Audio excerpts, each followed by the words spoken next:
और चलिए चर्चा शुरुआत करते हैं। खास मेहमान इस वक्त हमारे साथ जुड़ गए। इस वक्त हमारे साथ फिलहाल अशोक तिवारी जी हैं, समाजवादी पार्टी के प्रवक्ता, आपका बहुत बहुत स्वागत है। और दयाराम भार्गव जी हैं, सुभाषपा के प्रवक्ता, आपका बहुत बहुत स्वागत है। तो चूंकि अभी बीजेपी हमारे साथ तो नहीं है और कोई राजनीतिक विश्लेषक नहीं है, तो दो स्क्रीन पर जो आपको मेहमान नजर आ रहे हैं ये पुराने सहयोगी भी हैं और आज की तारीख में एक दूसरे के बहुत खिलाफ हैं। तो चर्चा कहां से शुरू की जाए, मैं तो इसको लेकर कंफ्यूज हूं। लेकिन चूंकि पूर्वांचल का रण है और पूर्वांचल के रण में परीक्षा ओम प्रकाश राजभर की भी होनी है और अखिलेश यादव की भी होनी है। तो अशोक तिवारी जी, आप ही बता दीजिए कि ये जो वहां चले गए, मतलब सुभाषपा वहां चले गए यहां को छोड़कर, ये पूर्वांचल के रण में जब 7वें चरण में पहुंचेंगे तो कुछ फायदा पहुंचाने के लिए गए हैं या फिर गलत फैसला हो गया कि जो है हमारी सहानुभूति इनके साथ में और फैसला निर्णय गलत हो गया। अब क्यों लिया ये तो नहीं बता सकते हैं, लेकिन फैसला तो गलत हो गया। अब पछता रहे होंगे क्योंकि 6 चरण के चुनाव हो चुके हैं। भाजपा की हालत स्पष्ट है, भाजपा बुरी तरह से हार रही है। उत्तर प्रदेश में भी हार रही है, देश में भी हार रही है। और यहाँ तक कि विश्लेषक भी बता रहे हैं कि जो है भाजपा हार रही है और भाजपा की सीटें कम हो रही हैं। अब कोई बता रहा है कि सीटें कम हो रही हैं या मतलब सरकार बना लेंगे सीटें कम होने के बाद, या हार रहे हैं? देखिए, ये हमारी नजर में तो हार रहे हैं और हमारी नजर में 140 से भी कम सीटें पा रहे हैं। टोटल एनडीए या बीजेपी? बीजेपी की बात कर रहा हूं मैं, और एनडीए भी जोड़ लीजिए, उसमें तो 150 से ऊपर आ जाएगी, नहीं आ जाएगी। अच्छा। बीजेपी 40 से नीचे आ जाएगी, एनडीए जोड़ लीजिए 150 हो जाएगा। अच्छा, तो 150 से कम आ रहे हैं। अच्छा। अब कुछ विश्लेषक इनको 200 बता दे रहे हैं, हाँ, कोई इनको 250 तक पहुंचा दे रहा है। हाँ, तो ये स्थिति है, लेकिन 250 पार कोई करा नहीं रहा, नहीं करा रहा है। हालत ये है हाँ। अभी तक की जो स्थिति है। हाँ, 7वें चरण में कितना बदलाव होगा ये हालांकि देखने वाली बात होगी। दयाराम भार्गव हमारे साथ चूंकि मौजूद है। भार्गव साहब, चूंकि ये तो कह रहे हैं गलत चले गए, लेकिन तस्वीरें तो जो समय जो ब्रेकअप हुआ था वो सबके सामने थी। क्यों हुआ, कैसे हुआ, किसने कराया, किन वजहों से हुआ, खैर वो सब पुरानी चीजें हैं। आज की अगर हम बात कर लेते हैं तो आज की तारीख में आपको आपके उस फैसले पर, और चूंकि अब 7वें चरण में अग्नि परीक्षा भी होनी है और ओम प्रकाश राजभर पूरी तरह से एक्टिव हैं, और एक्टिव मतलब बीजेपी से ज्यादा एक्टिव हैं। उनके रोज अलग अलग बयान भी सामने आ रहे हैं और अच्छी बात यह कि वो बयान तो लोगों की नजर में विवादित हो जाते हैं, लेकिन दरअसल जो उनका कहने का अंदाज है, वो उनका कहने का अंदाज सारी चीजों को अलग कर देता है। तो इस 7वें चरण में कितनी मुश्किल है इस बार? मिश्रा जी, विपक्ष लड़ाई में है कहाँ जी? अगर ये लड़ाई में होते तो ये 140 ना बोलते, 150 ना बोलते। हाँ। अब समस्या वो नहीं आते। हमारे भाई ने कहा गलत निर्णय, भाई इनके साथ थे, इन्होंने उतना समझा, समाजवादी पार्टी के मुखिया ने उतना समझा जितना इनको जरूरत थी, बाकी नहीं समझा। और हम हटे नहीं हैं, हम आए नहीं हैं। हमें इन्होंने तलाक दिया था, हमने कबूल किया, हम आए नहीं है। इन्होंने हमें कहा कि आप जाइए, स्वतंत्र करिए। और इसी के साथ में अगर हमको इन्होंने स्वतंत्र किया था, हम तो इधर आ गए। चाचा को भी लेटर लिख के, शिवपाल चाचा को भी लेटर लिखा था मुखिया जी, श्री अखिलेश यादव जी ने चाचा को भी स्वतंत्र किया था। जब चाचा बाहर थे, जब अपनी पार्टी के मालिक थे, तो उन्होंने क्या कहा था, अखिलेश यादव अपरिपक्व नेता है। समाजवादी पार्टी में गुंडे माफिया और शराब माफिया बैठ गए। मायावती ने भी कहा अराजकताओं की पार्टी। बड़ी बात सुन ली। तो ये जो चीजें हैं, इन चीजों का अनुभव प्राप्त है समाजवादी पार्टी को। समाजवादी पार्टी एक गठबंधन करने के बाद, वोट लेने के बाद अपने जो दल इनके सहयोग हो तो कैसे हटाते हैं। इन्होंने आरएलडी से भी किया, दूसरी बार किया, कांग्रेस से दूसरी तीसरी बार किया, भाजपा से करके किस तरह किनारा किया। इन्होंने जो है आपके निषाद पार्टी से उपचुनाव में किया, उसके बाद किनारा किस तरह किया। इन्होंने जो है केशव मौर्य के साथ किस तरह कृत्य किया, उससे गाड़ी भी छीन लिया। वोट तो लिया ही, गाड़ी दिए थे, गाड़ी छीन लिए। आप संजय चौहान भूल नहीं सकते, ये तमाम विसंगतियां हैं। एक गलती तो भारतीय समाज पार्टी गलती कर रही है, ये इसलिए कि अति पिछड़े समाज का नेता आदरणीय ओम प्रकाश राजभर है, जो दलितों, माइनॉरिटी दोबारा तो आप भी आ गए ना, आवाज को चुन लीजिए। सुन लीजिए सुन लीजिए सुन लीजिए सुन लीजिए सुन लीजिए, मैं वही बता रहा हूँ। हम इनके साथ आए तो ये सोच के आए थे कि जब हम कह रहे थे अरक लड़ा दो, अकबंसी लड़ा दो, बहेलिया लड़ा दो, खंगाल लड़ा दो, बंजारा लड़ा दो, राजभर लड़ा दो, चौहान लड़ा दो, प्रजापति लड़ा दो, मतलब पाल लड़ा दो, नाई लड़ा दो, ये हाँ हाँ करते रहे। किसी कश्यप को नहीं लड़ाया, किसी बंजारा को नहीं लड़ाया, और लड़ाते लड़ाते पूर्वांचल में चले आए। आखिर इस समाज का जो अति पिछड़ा समाज है, इसका वोट बोरा भर भर के समाजवादी पार्टी ने नए 4 बार सहयोगी जो सरकार है बनाई। आपके, जो मतलब पुराने वाले नए जो सहयोगी बने हैं, मतलब पुराने सहयोगी थे बाद में नए बन गए, इन्होंने कितनी सीटें दे दी आपको चुनाव इसमें, पूरे लोकसभा चुनाव में? देखिए, हमारी मांग जितनी थी उतनी हमें मिली। हमें लोकसभा 70 घोषी से भाई अरविंद राजभर जी चुनाव लड़ रहे हैं, और 1 जून के घोषी की जो जनता है वो मतदान करने जा रही है हाँ। खड़ी चुनाव चिन्ह पर, और दिल्ली उनका रास्ता उनका बिल्कुल करीब हो गया है। हाँ। ये जो समाजवादी पार्टी के लोग हैं, इंडी गठबंधन के लोग हैं, ये सपना देखना बंद करें। हाँ। क्योंकि कांग्रेस का जनाधार उत्तर प्रदेश में है नहीं, इसको आप नकार नहीं सकते। हाँ। समाजवादी पार्टी का ये हाल है, एक पे एक जो एक्सपेरिमेंट करते रहते हैं, फेल हो जाते हैं। हाँ। आज धरातल पे समाजवादी पार्टी का क्या है ये समझ जाते हैं। हाँ। उत्तर प्रदेश में कुशासन की सरकार से हट करके जनता ने योगी मोदी भारतीय जनता पार्टी एनडीए की सरकार बिल्कुल। बनाई। हालांकि अभी अगर हम सीटों की बात करते हैं और हैं, समाजवादी पार्टी की सीटों की बात करते हैं, तो कुछ सीटें तिवारी जी जो जैन में आ जाती हैं, जैसे फिरोजाबाद आ जाती है, बदायूं आ जाती है, मैनपुरी आ जाती है, कन्नौज आ जाती है, बदायूं आ जाती है, आजमगढ़ आ जाती है। हालांकि यहाँ पर अगर हम बात करें तो वो चीज़ें 2014 वाली दोहराई जाने की कोशिश हुई है, क्योंकि परिवार की जो महत्वपूर्ण सीटें हैं वो जरूर मैदान में आए, ताकि, लेकिन 19 में वो फॉर्मूला नहीं चला। कह रहा आएंगे आपके पास प्रदीप भटनागर जी हमारे साथ जुड़ गए, बीजेपी के नेता, आपका बहुत बहुत स्वागत है। के शर्मा भी हमारे साथ जुड़ गए, राजनीतिक विश्लेषक हैं, आपका भी बहुत बहुत स्वागत है।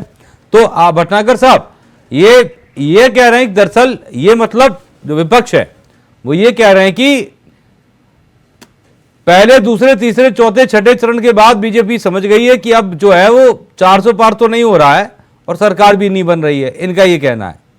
और इसीलिए पूरी भारतीय जनता पार्टी ने डेरा जो है अब काशी में डाल लिया है कि अब जो कमाल होगा वो काशी से ही हो सकता है। आखिरी उम्मीद काशी बची है।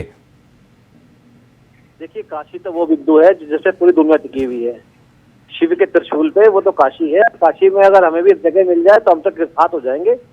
काशी तो काशी शिव की नगरी है। अब जिन्हें वहां पे बेचारों को एंट्री नहीं मिल रही है, जो शिव के विरोधी हैं, काशी विरोधी हैं, हाँ। तो जगह ढूंढने कहाँ छुपना चाहते हैं, क्योंकि गंगा को वो नहीं मानते, शिव को वो नहीं मानते, राम को वो नहीं मानते, छुपना। मैं सुन रहा था अशोक जी को, अशोक जी हमारे जोत से चारे बने हुए बैठे थे, कह रहे थे इस बार तो 40 भी नहीं है। ये तो टोटल आपके पास भी इतनी सीटें नहीं है लड़ने के लिए पूरे देश के अंदर, जो आप भविष्यवाणी बैठ के 40 की कर रहे हैं। तो अशोक जी को तो पहले ये बताना चाहिए कि भाई पूर्वांचल में आपके जो बेहाल पहले थे, और पूर्वांचल से अखिलेश यादव जी को हरा के बड़े बुरी तरह भेजा था, तो याद रखना चाहिए ना, जो 40 पार करा रहे हैं, तो समझना चाहिए कि भाई इस बार तीसरी बार फिर पूर्वांचल भाजपा के पास, ये समझना चाहिए। अब ये देखिए किले टटोल रहे हैं ये भाजपा वालों को, ये क्या कह रहे हैं, अरे भाई आपने देखो उन्होंने कितना बड़ी जवाब दिया तलाक के विषय को लेके। अब मैं जवाब दे देता हूँ, जब भैया आप अपनी दूसरे की पार्टी को कुछ समझोगे नहीं, दूसरों को समझोगे भैया कुछ नहीं है, आप उन्हें सीट नहीं दोगे तो क्या होगा। जब दोस्ती हो तो बराबर की होनी चाहिए ना। आप उसमें फर्क छोटे बड़े का कर रहे हैं, तो आपकी नजरों में तो राजभर जी जो हैं पिछड़े हैं, शोषित हैं, तो आपने निकाल दिया, साथ बैठा के ना पानी पिलाया ना चाय पिलाई। इस तरीके से आपने जैन जी के साथ करा, तो क्या करते वो। तो आपने शोषित और पिछड़ों का आपने शोषण करा ना, चाहे पश्चिम उत्तर प्रदेश हो चाहे वो पूर्वांचल हो। तो उस चीज को आज देखिए ना, उस चीज को तो समझना पड़ेगा कि आज समाजवादी पार्टी खड़ी कहाँ है, आज बहुत मजबूरियों में खड़ी है। तो आज मजबूरी के कारण इनके जो देखिए अरविंद केजरीवाल कह रहे हैं 250 से ज्यादा नहीं जाएंगे, आपके खुद आदरणीय अखिलेश जी कह रहे हैं ये 350 से ज्यादा नहीं जाएंगे। आंकड़े तो खुद विपक्ष दे रहा है, हमें देने की जरूरत नहीं है। और बड़ी बात ये कि आंकड़े आपके दे रहे हैं, अपने कोई नहीं दे रहा है। हाँ अपने है ही कितने, वो 20-25 लोग हैं जो आंकड़े दे रहे हैं। खड़गे साहब कह रहे हैं 300 पार नहीं कर पाएंगे। अच्छा, एक सवाल और लूंगा तिवारी जी से, उसके बाद के शर्मा जी आपके पास आऊंगा। एक क्योंकि वाराणसी का जिक्र चल रहा था और काशी अपने आप में सभी के लिए महत्वपूर्ण है, मैं ये कह रहा था आपसे, क्या कांग्रेस को लेकर कोई ये चर्चा नहीं हुई कि 2014 में कांग्रेस ने अजय राय को प्रत्याशी बनाया, हार गए, 2019 में अजय राय को प्रत्याशी बनाया, हार गए, 2024 में फिर इस बार को, मतलब समाजवादी पार्टी का वाराणसी पर सर जोर नहीं चलता, या फिर ये कांग्रेस ने फिक्स कर रखा है कि नहीं यहां से तो हमारे ही प्रत्याशी उतरेगा और यही उतरेंगे? जबकि होता ये कि अगर कोई प्रत्याशी हारता है, एक बार हारता है, 2 बार हारता है, सर बदलाव एक बार सोचा जाता है कि चलिए बदला जाए, या फिर प्रधानमंत्री की सीट है तो सर छोड़िए जीतने दीजिए, ऐसा कुछ है क्या? अजितेश जी, हमारा गठबंधन है, इंडिया गठबंधन, हाँ, उसमें कांग्रेस को भी कुछ सीटें पाने का अधिकार है या नहीं है? नहीं, वाराणसी वाली बात कर रहा हूं मैं। कांग्रेस जो सीटें चाहती थी, जहां पर उसने क्लेम किया, उस तरह सीटें दी गई हैं। ये तो सामान्य प्रक्रिया का विषय है। जब कांग्रेस को सीटें दी गई है तो कांग्रेस उसका करना है कि वो किसे लड़ाएगी। नहीं, आपको लेकिन ये कहना चाहिए ना कि सर देखिए आप तो प्रत्याशी उतार रहे हो ना, आपको कांग्रेस से कहना चाहिए था कि 14 में आपने उतारे अजय राय हार गए, 19 में अजय राय उतारे हार गए, 24 में फिर उतार रहे हो, इस बार हमें मौका दो ना, हम अपना प्रत्याशी उतारते हैं। देखिए, ये आपसी बातचीत का विषय है, ये टीवी पे बोलने का विषय नहीं है जी। नहीं, मैं बस समझ रहा हूँ सर, बंद कमरे में मीटिंग होती है, अच्छे से बातचीत होती है, मैं वो नहीं कह रहा हूँ, क्योंकि मैं एक चर्चा चल रही है, इसलिए आपको आपसे एक सलाह चाह रहा था, आपको एक सलाह देने की भी कोशिश कर रहा था। हालांकि राजनीति में आपको सलाह दूं इतना भी मेरा सर हक नहीं है, लेकिन मेरा कहने का मतलब बस यही था। के शर्मा जी, अब आप हमारे साथ जुड़ गए। के शर्मा जी, आखिरी चरण है, पहला, दूसरा, तीसरा, चौथा और 5वां, छठा आपने देख लिया। राजनीतिक विश्लेषक के तौर पर एक बार विश्लेषण कर दीजिए इन 6 चरणों का, और 7वें चरण में क्या बदल जाएगा? देखिए अजितेश जी, सबसे पहले तो कहते हैं ना कि हाँ, अंत भला तो सब भला जी, और अंत यदि का अच्छा नहीं हुआ तो खराब है। आप जिस तरीके से भाजपा जिस तरह से ताबड़तोड़ रैली किया, सबसे पहले उन्होंने नारा दिया 400 पार, लेकिन बाद में कहते हैं ना, खेती का जो फसल तो ले आए, लेकिन उसकी मिट्टी, खाद और वो सब जो है ना, उन्होंने बाद में इंतजाम किया। उनको लगा कि नारा तो दे दिए 400 पार, बट होगा कैसे? तो उनके पास जो खुद का कैंडिडेट, जिताऊ कैंडिडेट था नहीं, तो सामने वाली पार्टी से लिया। फिर उनके जो गठबंधन थे, जितना तोड़ सकते थे तोड़ने की कोशिश किया। कोई पैसे के लालच में टूटा, कोई मंत्री के लालच में टूटा, कोई ईडी के लालच डर से टूटा, और कुछ को सम्मान नहीं मिला, और कुछ प्रधानमंत्री बनना चाहते थे, उनको प्रधानमंत्री कैंडिडेट नहीं लिया गया, तो वो कही चलो यहाँ नहीं तो कम से कम सीएम तो रहे लंबे समय तक। क्योंकि तो ये सारी अलग अलग बात थी, और कांग्रेस खुद बीजेपी के जाल में फंसता गया। एक तरफ वो देश में भर में रैली कर रहे हैं, न्याय रैली हो चाहे यात्रा कर रहे थे, और अपना घर जो है वो बचा नहीं पाया। क्योंकि देखिए, कहीं ना कहीं इसको कहते हैं वीकनेस ऑफ मैनेजमेंट। आप यदि किसी चीज के लिए, आपके पास टीम वर्क होना चाहिए। आप सिर्फ चुनाव के टाइम में आप सोचते हैं कि हम किसी भाड़े के टट्टू को ले आए और उनसे कहे कि भैया ये मुझे काम करना है, नहीं होता है। ये काम जो होता है, सैलरी के बेस पे कोई आपके 100,000 जो 1000 रिक्रूटमेंट आपने जो किया, चाहे सोशल मीडिया के लिए किया हो, चाहे हर काम के लिए, लेकिन उसके अंदर तभी जो होता है जब उसको अंदर आपके प्रति सद्भावना भी होगी। सिर्फ सैलरी के बेस पे नहीं काम चलेगा। तो यहाँ कांग्रेस यहाँ मैनेजमेंट पे फेल रहा। यहाँ जस्ट अपोजिट देखा जाए तो भाजपा मैनेजमेंट से हर कुछ में वो एक्टिव रहा। एक तो सत्ता पक्ष मजबूत भी होता है, चाहे वो और प्लस उसके अधिक से अधिक राज्यों में सीएम होने की वजह से, तो ये उसके लिए एक प्लस पॉइंट था। लेकिन जिस तरीके से लंबा चरण चुनाव, भली मोदी जी को अच्छा लगा होगा, मुझे लगता है कि उनके लिए ये गलत डिसीजन था।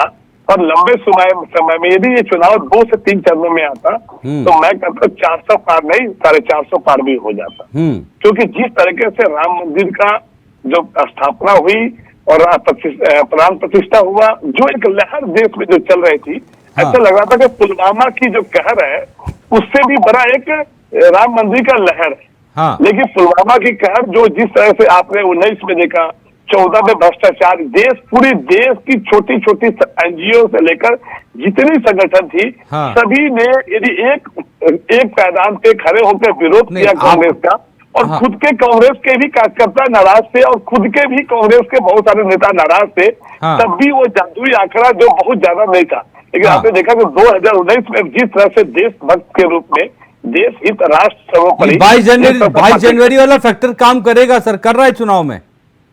नहीं, मुझे लगता है कि अब जैसे जैसे लंबा चुनाव हो गया, मुद्दे बदल गए। अब विपक्ष जो है ना इस अच्छा, मुद्दे दो को चीजें हैं, ठीक है। हावी नहीं होने दिया। ठीक है, के शर्मा जी आपके पास इस मुद्दे पे हावी नहीं होने दिया। आ रहा हूं आपके और के विपक्ष शर्मा जिस जी, तरह से मजबूत हो गया है, आपको बताता हूं कि यहाँ कड़ी टक्कर है, कड़ी टक्कर है। हाँ, कोई प्रदीप भी जी, यहाँ पे दो सवाल आपसे पूछना कुछ भी चाहता हूं, कहता है। और दोनों ही चूंकि ऐसे हैं, भले ही मुझे लगता है कि आप उनका शायद जवाब ना दें, लेकिन पहला सवाल ये सच सच बताइएगा कि जो 400 प्लस वाला जो नारा दिया गया था, ये आपको पक्का कंफर्म था कि 400 पार आएगा, या सिर्फ एक माइंड गेम था और जिसमें आपने विपक्ष को फंसा लिया? क्योंकि ये कहते रहे नहीं हम 400 प्लस नहीं आएंगे, 400 प्लस नहीं आने देंगे इनके, हम इनके 400 प्लस नहीं आने देंगे। लेकिन चूंकि ये भूल गए, सरकार तो 272 बन जाती है। पहली बात, क्या प्रदीप भटनागर जी ये इसीलिए खेला गया था? दूसरा, ये 22 जनवरी वाला जो कार्यक्रम था, क्या ये थोड़ा जल्दी हो गया चुनाव से? थोड़ा और अगर लेट होता, चूंकि देखिए आप बुरा मत मानिएगा सर, चुनावी मुद्दा तो ये है, लोग अगर वोट कर रहे हैं आपको, तो इसमें एक ये मुद्दा भी है कि वो राम के नाम पर वोट कर रहे हैं। वही कह रहे हैं कि इन्होंने मंदिर बनाया, हम कर्ज उतार रहे हैं। लेकिन क्या ये थोड़ा सा मतलब डिले हो सकता था? डिले होता और चुनाव छोटे प्रदीप भटनागर जी, आ रहा हूं, के शर्मा जी आ रहा हूं आपके पास। तो मैं उस जनता का हृदय से धन्यवाद देना चाहूंगा कि ये सवाल, जिस जवाब जो जनता ने दिया राम मंदिर को लेके, उन विपक्ष के मुंह पे तमाचा मारा है वो भिगो के, जो कहते थे कि मंदिर वहीं बनाएंगे, तारीख नहीं बताएंगे। सबसे बड़ा तमाचा तो ये जनता ने उनको मारा है। और आपने जो जनवरी की बात करी है, देखिए ये जो हमारे हिंदू धर्म के अंदर या कोई भी धार्मिक उसमें जब किसी पूजा होती है, उसका बाकायदा नक्शा सब कुछ निकाला जाता है, फिर होती है उसके ऊपर। कहने वाले कुछ भी कहते रहे, हम तो सदियों सुनते आ रहे हैं कि हम तो मंदिर के नाम पे वोट मांग रहे हैं, मंदिर पे राम मंदिर को बेच रहे हैं, राम जी को बेच रहे हैं। क्या क्या नहीं सुना हमने? क्या विपक्ष ने कभी किरदार निभाना चाहा कि हम राम मंदिर बनवा दें? विपक्ष ने कभी किरदार निभाना चाहा कि उत्तराखंड में क्या नाम रावत जी बैठे, केदारनाथ को कॉरिडोर बनवा दें? क्या हरीश रावत ने चाहा कि हरिद्वार को उज्जवल बना दें, जहाँ गंगा बहती है, जहाँ हजारों लाखों लोग आते हैं? तो मंशा तो ये है कि आपने कार्य कब करा? हमें बुराइयों की कोई परवाह नहीं है, सरकार बनाने नहीं आए, देश के प्रति कर्तव्य निभाने आए। यहाँ पे जो 300 वाली बात कही थी, देखिए जब 300 पार का नारा दिया था, जीवन कराया था,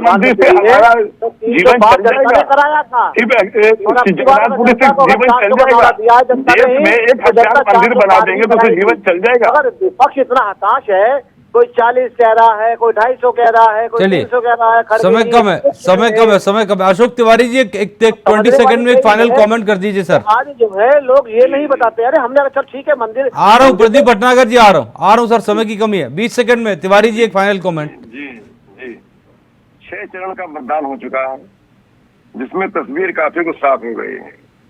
भारतीय जनता पार्टी 140 से कम सीटों पर सिमटने जा रही है। ये 7वां चरण का चुनाव स्पष्ट रूप से ऐसा चुनाव है जिसमें खाली क्योटो में कोई लड़ाई है और सारी लड़ाई खत्म हो चुकी है। सभी सीटों पर इंडिया गठबंधन चुनाव जीत रहा है, भारी वोटों जीत रहा है। युवाओं का आक्रोश है, चलिए किसानों का आक्रोश है। भार्गव जी 20 सेकंड फाइनल कमेंट। देखिए 2019 में ये जिसके साथ चुनाव लड़े थे, तो कितनी सीट आई थी? अब भी लंबी बातें थे। आज ये अलग है, वो अलग है। जिसको लेके साथ में आए हैं उनका आप जनाधार, जिनके साथ अभी लड़ रहे हैं उनके साथ 17 में भी लड़े थे, बस चुनाव अलग था। ठीक है, लड़कों की जोड़ी थी। Sharma ji 10 second last, 10 second final comment. पहले जो हावी था वो राम मंदिर हावी था और विपक्ष का था बेरोजगारी और महंगाई। बीच में मछली मटन मंगलसूत्र दिया, सो मेनी जो फालतू बकवास था वो आ गया। और फाइनल में आपको लगता है धर्म काम नहीं आया, तो जिस तरह से पूर्वांचल को साधने के लिए फाइनल चरण में विपक्ष जो है वो कहीं ना कहीं अब जातीय टर्म कार्ड खेलने जा रहा है। और जिसके वजह से वो राजस्थान के नेता, क्योंकि बचा तो आखिरी चरण है ना सर पूर्वांचल के अंदर। अब अगर कोई नई स्ट्रेटेजी के साथ आते हैं तो कितना बड़ा बदलाव आता है, ये भी देखने वाली बात होगी। आप सभी लोग का बहुत बहुत शुक्रिया। प्रदीप भटनागर जी आपका बहुत बहुत शुक्रिया, तिवारी जी आपका बहुत बहुत शुक्रिया, के शर्मा जी आपने हमें समय दिया, आपका शुक्रिया। भार्गव साहब आपका भी बहुत बहुत शुक्रिया मेरे साथ खास चर्चा में जुड़ने के लिए। तो पूर्वांचल जो है ये प्रतिष्ठा तो है ही, और प्रतिष्ठा का प्रश्न भी है, और प्रश्न सिर्फ सरकार के लिए नहीं विपक्ष के लिए भी। न स्याही के दोस्त न सफेद के दुश्मन, हमें आईना दिखाना दिखा देते हैं। नमस्ते।